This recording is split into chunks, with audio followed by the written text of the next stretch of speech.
Bueno, ahora vamos a pasar a las leyes termoquímicas, que bueno, van a ser muy importantes para poder calcular entalpías de reacción.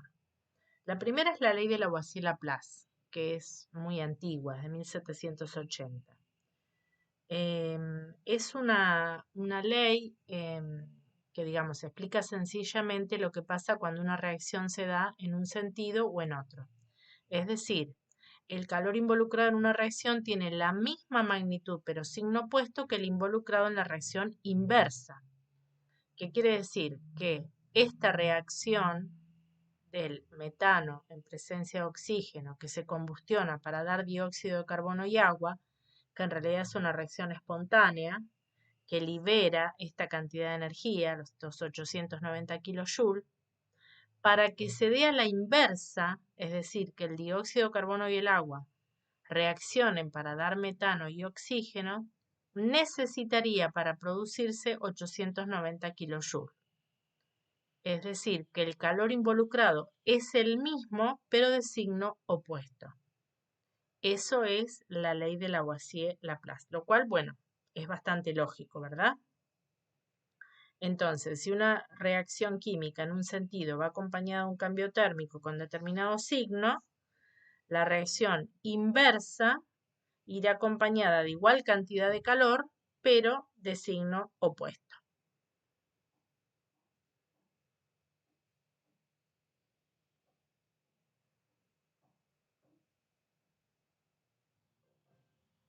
Bueno, la siguiente ley es la ley de Hess, que se llama ley de la suma constante de calores.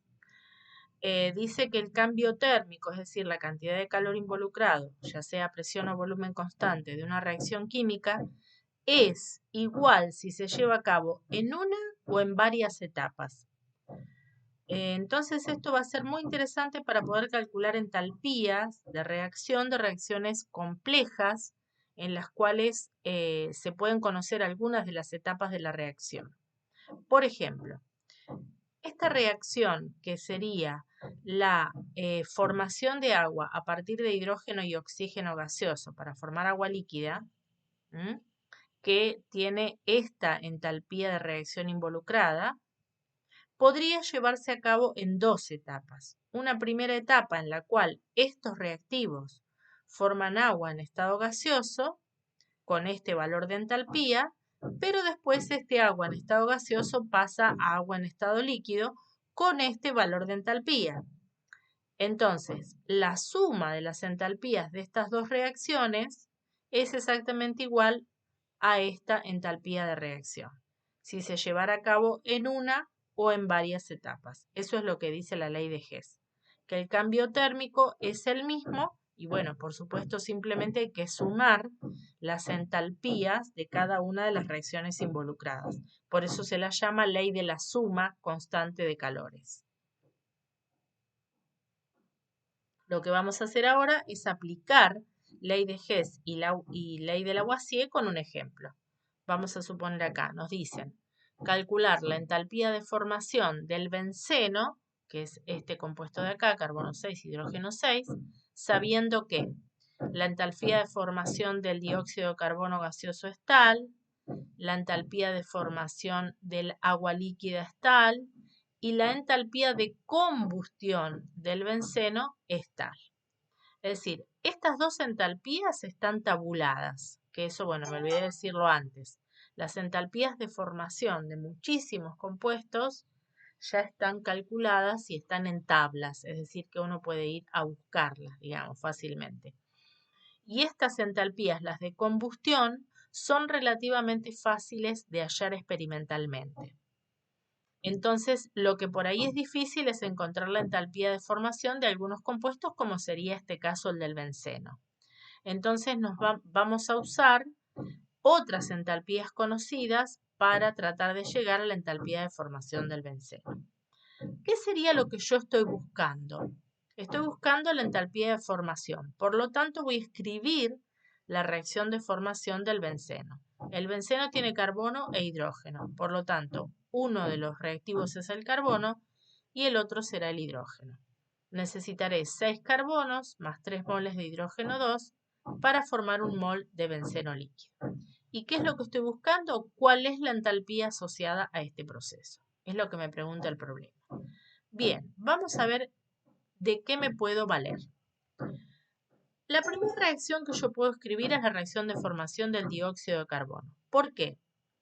Porque el dióxido de carbono necesita carbono como reactivo, oxígeno para formar dióxido de carbono.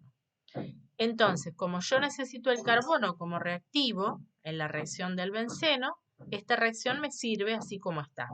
Pero ¿cuántos carbonos necesito? 6. Entonces, la entalpía asociada a esta reacción, donde 6 carbonos reaccionan con 6 moles de oxígeno para dar 6 dióxidos de carbono, va a ser igual a esta entalpía que tenemos acá, pero multiplicada por 6. La entalpía de esta reacción que llamé 1 va a ser 6 por menos 394. Bien, ¿qué otra cosa necesito? Necesito hidrógeno como reactivo. ¿Dónde tendré hidrógeno como reactivo? En la reacción de formación del agua. La reacción de formación del agua es hidrógeno 2 más un medio de oxígeno que me da una molécula de agua. Bien, pero yo ¿cuántas moléculas de hidrógeno necesito? 3. Por lo tanto, tendría que multiplicar por 3 toda esta reacción. Cuando multiplico por 3 toda esta reacción, el delta H de esta reacción va a ser igual a 3 veces menos 286, que es la entalpía de formación del mol de agua. Y por último, ¿qué es lo que necesito? Fíjense que el carbono ya lo tengo, el hidrógeno ya lo tengo como reactivo, ahora necesito tener el benceno como producto de la reacción. Acá tengo la reacción de combustión del benceno. Esta reacción en realidad es una reacción donde el benceno está como reactivo en la combustión. ¿Qué es lo que voy a hacer? La voy a escribir al revés, a la inversa, teniendo en cuenta lo que nos dijo Lavoisier.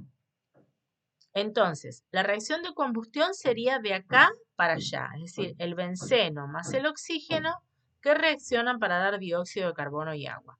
La voy a escribir al revés, es decir, el dióxido de carbono y el agua que se combinan para dar benceno y oxígeno. Esa reacción tiene un delta H que es exactamente igual a este, pero con el signo opuesto, es decir, con signo positivo. Acá estuve usando la ley de Lavoisier-Laplace. Entonces, ¿ahora qué voy a hacer? Y bueno, ahora voy a tener que sumar estas reacciones. Cuando yo sumo estas reacciones, ¿qué es lo que voy a ver? ¿Qué puedo simplificar?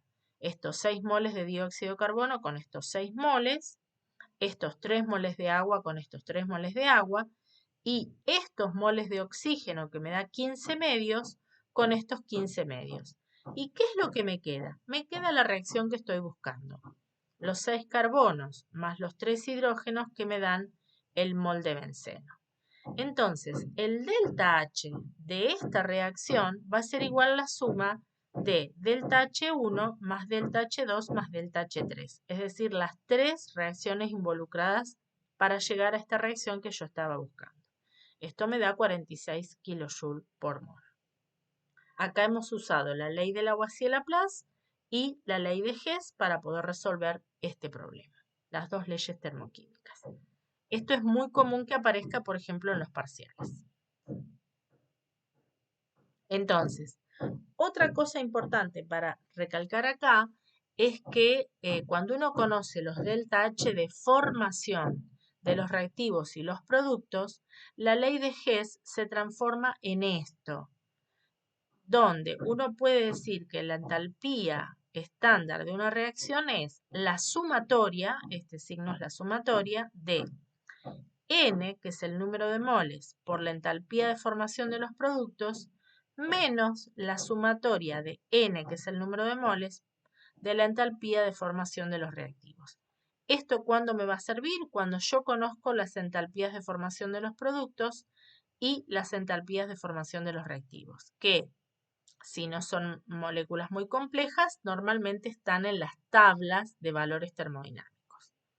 Así que esta es otra forma de expresar y de utilizar la ley de Hess.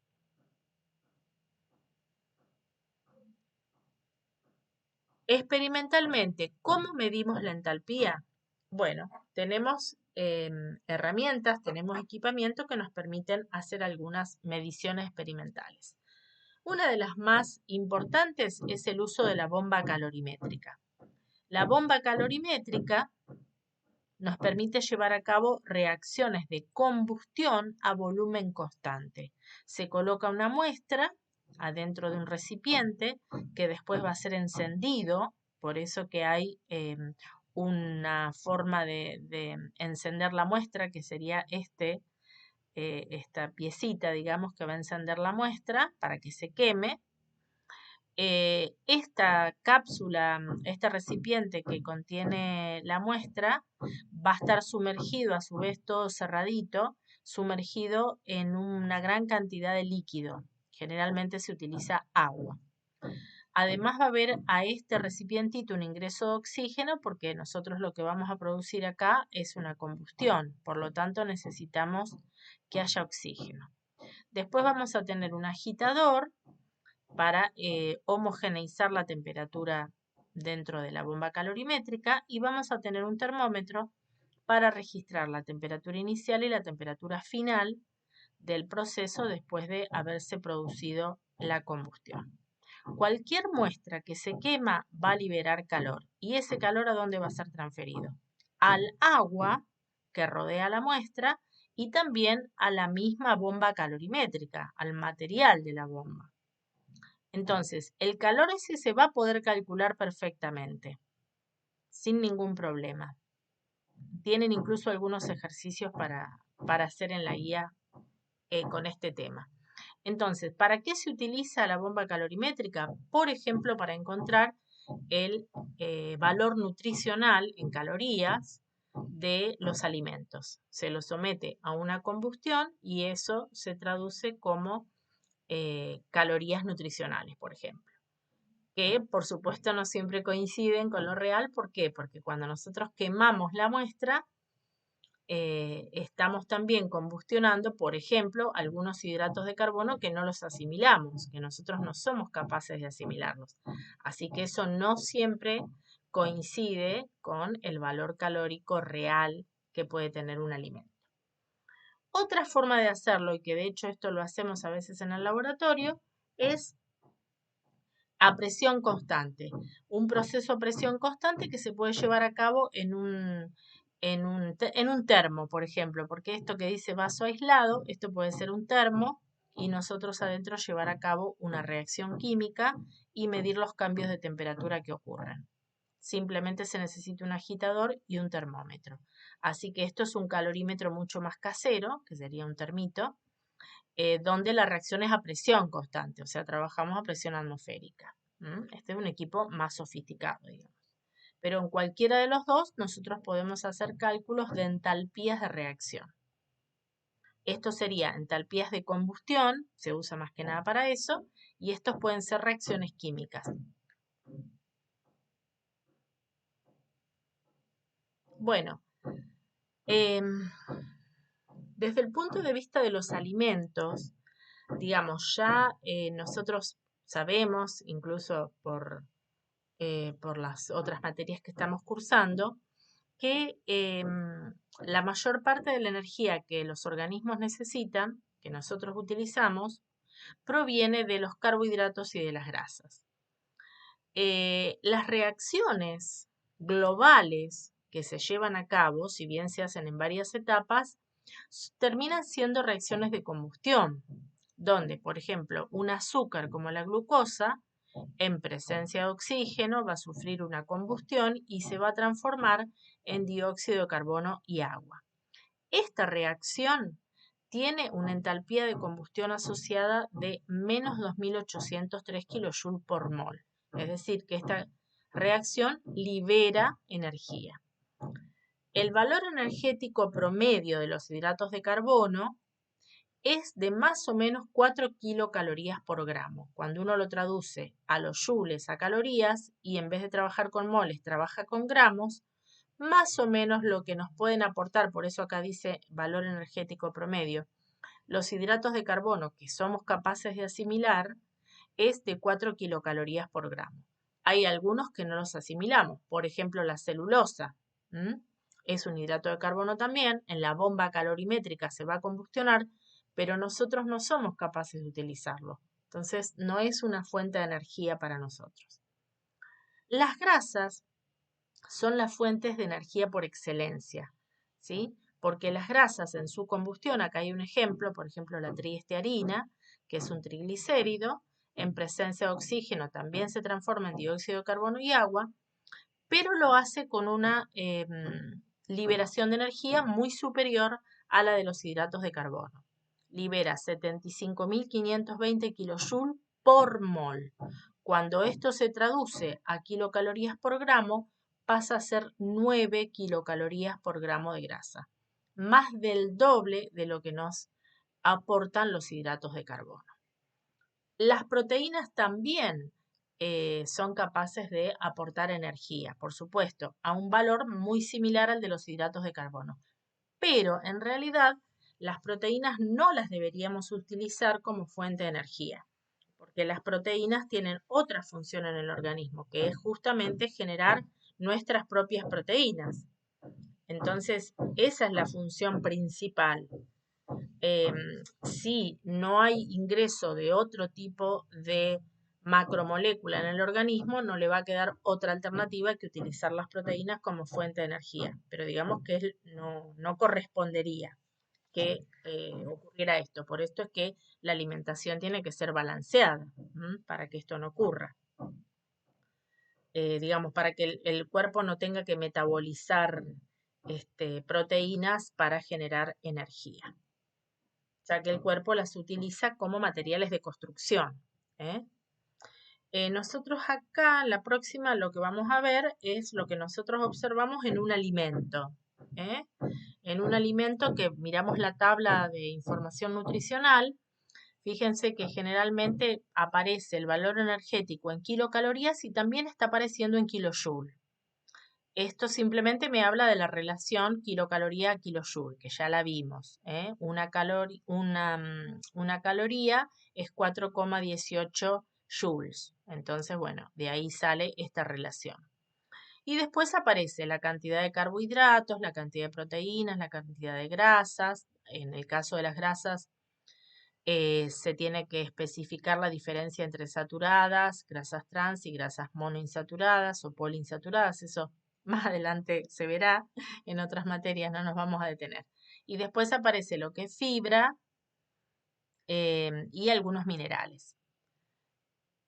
Esto, digamos, ¿qué es lo que nos importa hoy? Simplemente ver el valor energético, que está puesto más que nada por porción o por cada 100 gramos de consumo del alimento.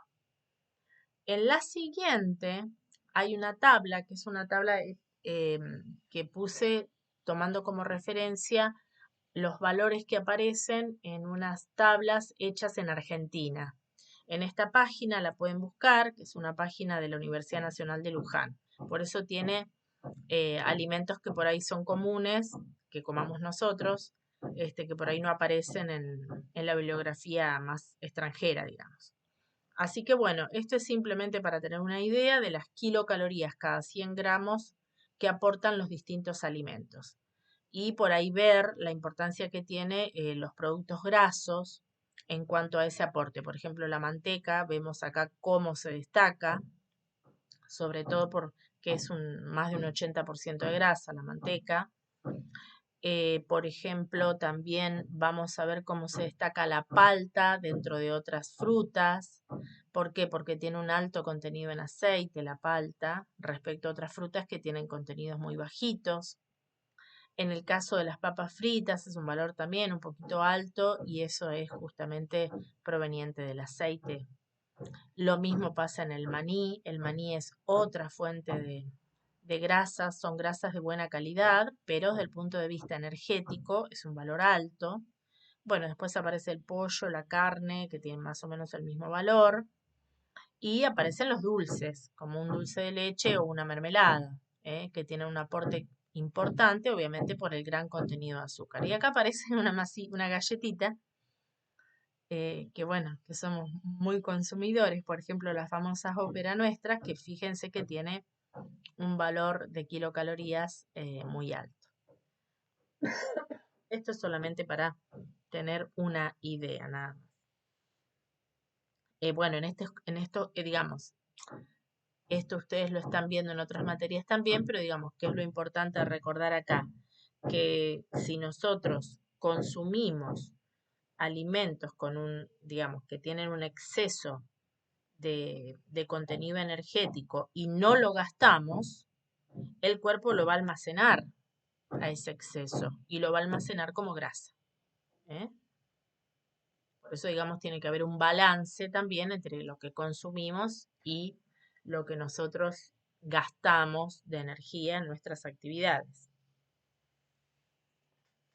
Bueno, acá tenemos un ejemplo de una reacción que, bueno, que ya eh, hemos visto, que es la reacción de descomposición de la glucosa para dar dióxido de carbono y agua.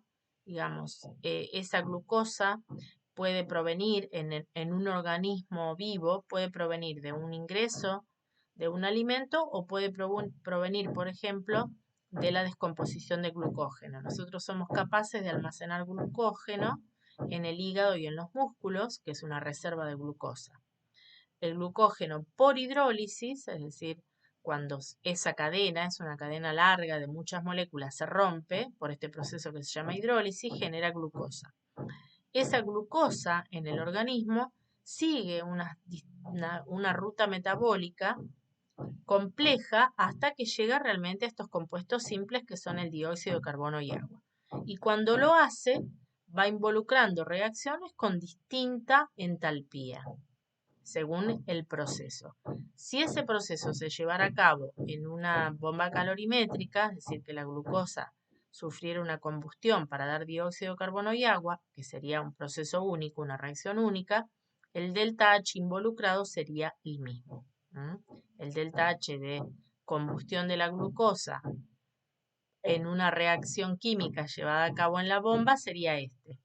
Y el delta H de la glucosa llevado a cabo en nuestro organismo tendría varias etapas, pero el delta H, es decir, la variación de energía, sería la misma. Esta frase me gusta mucho. Hermann Niemeyer porque ya falleció, un gran científico chileno que trabajó mucho en metabolismo y en biología molecular. Y dijo que un organismo vivo no es una máquina térmica, sino una especie de máquina química, capaz de trabajar a temperatura constante y convertir la energía química en diversas formas de energía. Esta energía química es la que tienen los alimentos que consumimos. Somos capaces, trabajamos como una máquina química, transformando esta energía en otras formas de energía, que son todas las que necesitamos para la vida. Así que bueno, con esto terminamos toda esta primera parte de termoquímica y termodinámica que nos sirve para resolver la guía de problemas. Después voy a subir otra teoría que es más para estudiar para final.